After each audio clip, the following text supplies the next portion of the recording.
When I was in college, I intended to become a doctor after, but then I think fate brought me to become an environmental lawyer. In college, I used to visit Payatas. This Payatas is the garbage dump site of Metro Manila.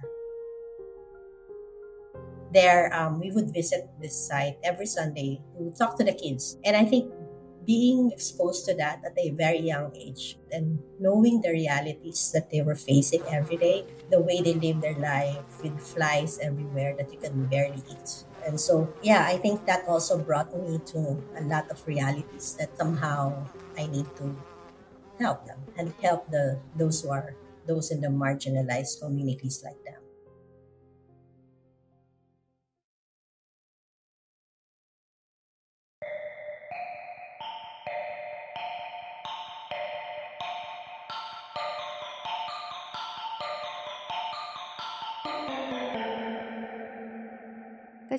My name is Wu Yufei. I'm a Sustainable Asia producer based in China.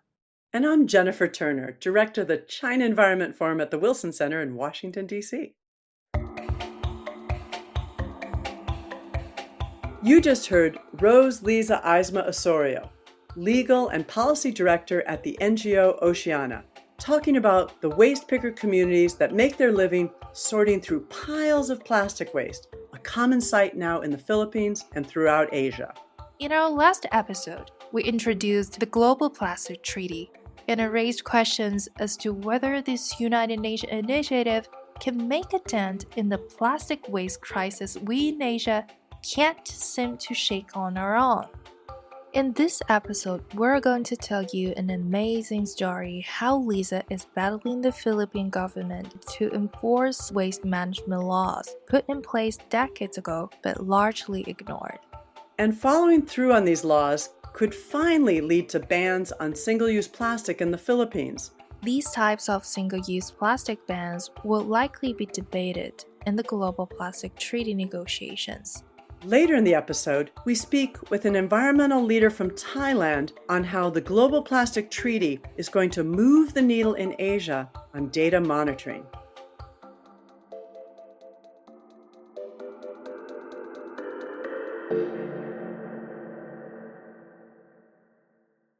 Lisa is now a professor at the University of Cebu School of Law, but she didn't start out with this goal in mind. Yes. Yeah, I didn't know I was going to be a lawyer, but I was born in a small island in southern Philippines. But then, the important thing about living in that small island was the fact that everywhere I turned, I could see the ocean. And as a little girl, climbing up to our rooftop and just spend my time daydreaming and looking at the ocean. And so I think essentially I was connected to the ocean because of where I lived and where I was born. And so I've always felt that there was a deeper connection between me and the ocean because of that. Lisa started working with the NGO Oceana on their various legal campaigns about 7 years ago.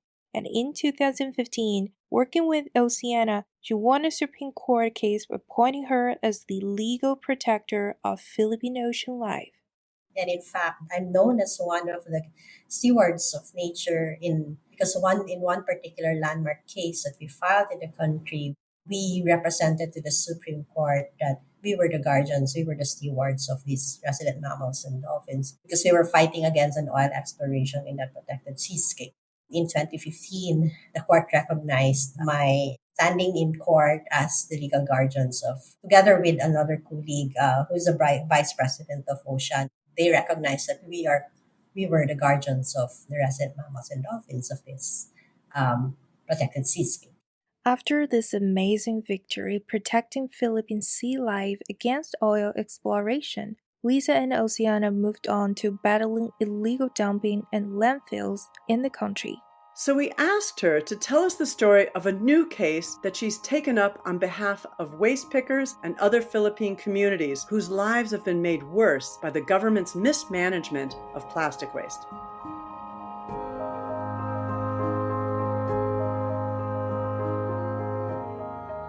Okay, well, I think I could start with the regulatory scene first. So in the Philippines, as you know, we are one of the, I think, top three countries who are known to be the polluters of plastic in the world.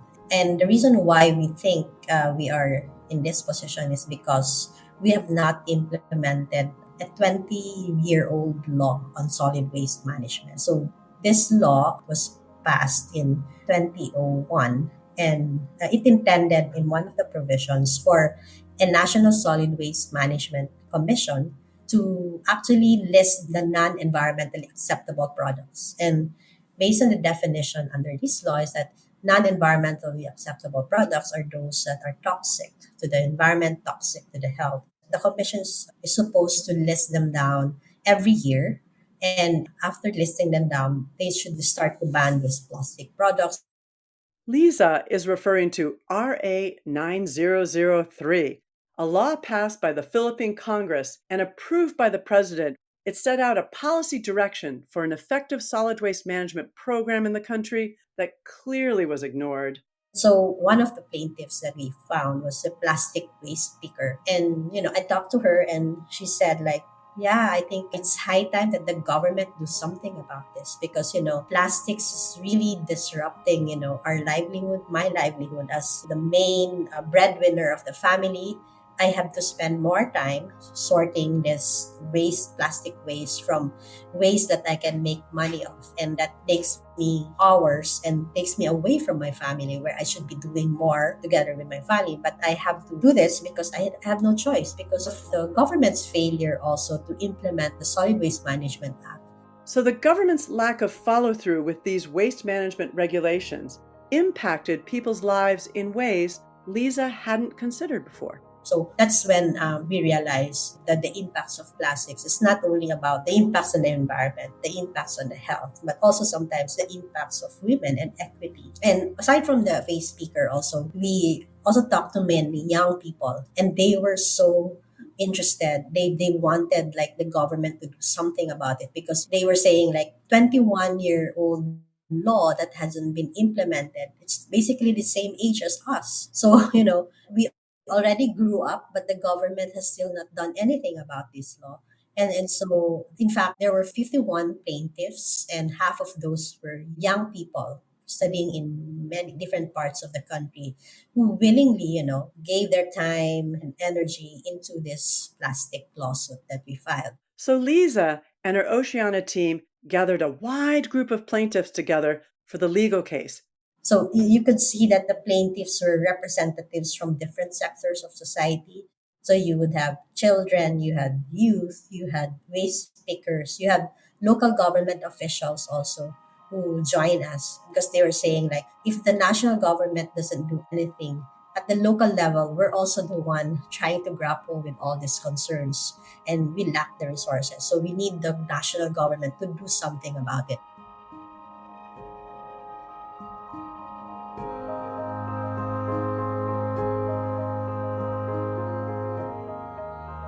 Like the US, there is a check and balance system in the Philippines. Courts can force the administrative side of government to take action on laws that were passed by Congress but not enforced.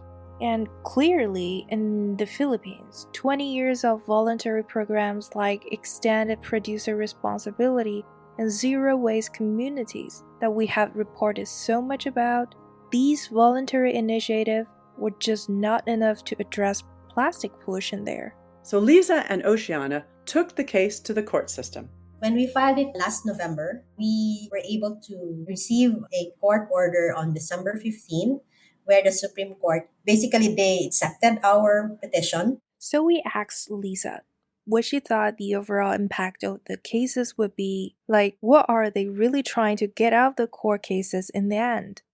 The impact would be for government to start banning single-use plastics. Actually, we have specific demands like banning plastic forks, plastic utensils, plastic stirrers, plastic straws, even plastic bottles. So we have given them a list of non-environmentally acceptable products, start banning them and start revisiting that list every year at least so that we can input more into the list as we go along. So it's just for them to start something, right? And truly enforce the law, which they should have done already.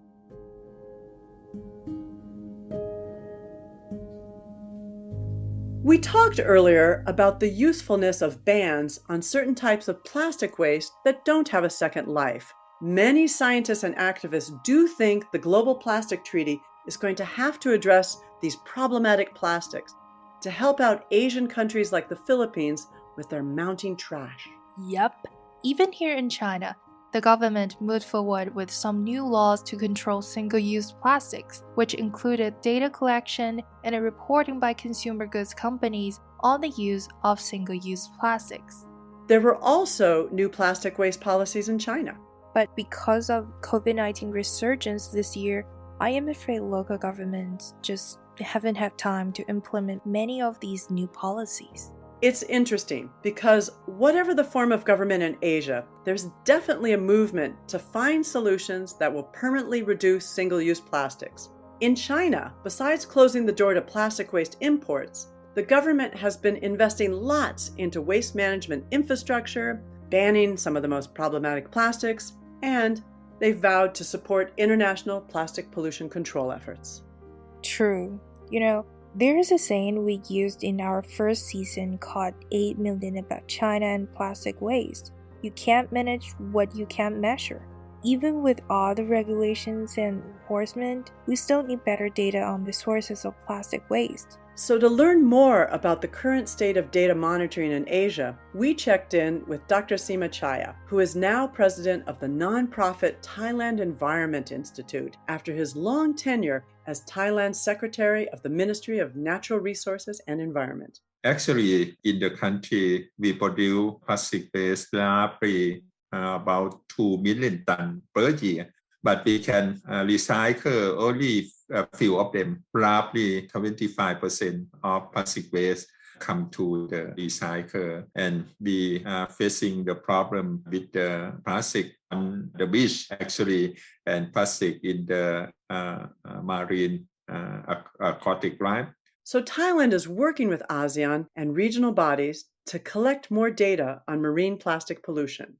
Also very important issue, even the microplastic. Recently in our region, we are facing with the high concentration of microplastic from the marine plastic debris, not just only Thailand, but in the region. That's why we ask the ASEAN community to join hands together to work on the roadmap to combating marine plastic debris in ASEAN region. When we work together, we just share the knowledge, share experience to each other.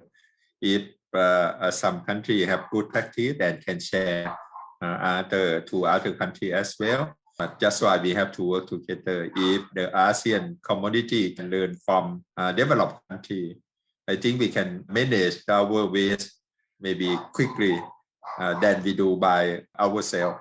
Lesson learned from community to community, from country to country, I think would be good for us to share and to learn from developed country as well.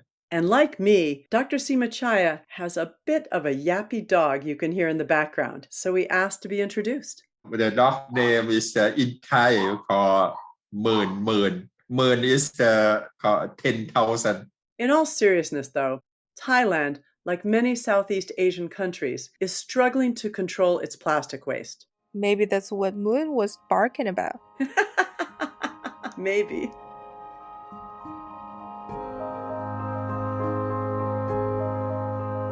Under the National Solid Waste Management Status Report, they should identify how much plastics are in the environment. They should come up with an inventory even. Like, we don't know how much is out there, how much is being produced.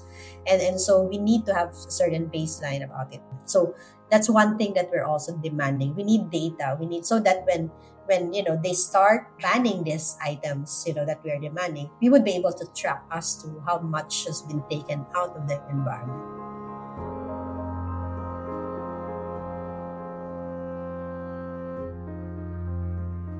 Liza was talking about what she is demanding in the courts from the Philippine government, but it really applies to all Asian nations. Yep, coordinated data monitoring is clearly something that Asia can benefit from. If a scientific commission, like the one created for carbon emission tracking, is initiated as part of the UN Plastic Treaty. There already is a new UN working expert group pulling together plastic data research and reporting. But it can help if Southeast Asian nations are also willing to use the courts to force governments to collect this data and implement single-use plastic bans. In the US, we are always willing to use the courts. Just a few days ago, California summoned ExxonMobil to account for their role in global plastic pollution. It will be interesting to see how that court case plays out. Wow, maybe it's true that the tide has shifted. Maybe like with carbon emissions, the UN Treaty on Plastics can mobilize the international community to action. Well, Liza, a champion of environmental law in the Philippines, seems optimistic that the Global Plastic Treaty will make a difference. She explains why.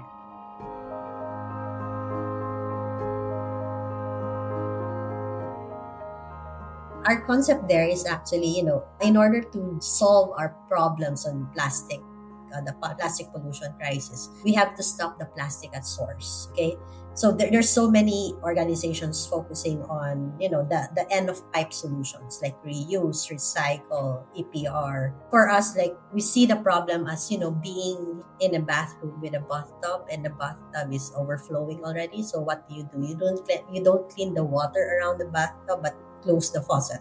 For us, you have to stop that at source, the plastic production at source, by listing them down, banning them all, and then start reducing the amount of plastics in the environment. And then the Global Plastic Treaty will actually help because, the Philippines is always at the forefront when it comes to international environmental laws or convention. If they sign the Global Plastic Treaty, and I'm confident that they will, then that would give us more ammunition and say, you have committed, and so you have to comply with your commitments or obligations under the Global Plastic Treaty.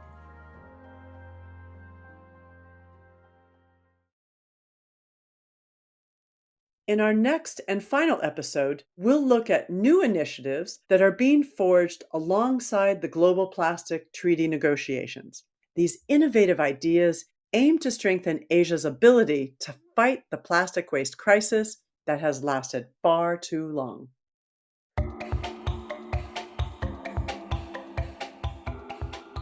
This season on the Global Plastic Treaty was produced in partnership with the China Environment Forum at the Wilson Center and sponsored by the Japan Foundation's Center for Global Partnership. Jennifer Turner of the China Environment Forum was your co-host. Wu Yu Fei of Sustainable Asia was also your co-host and associate producer.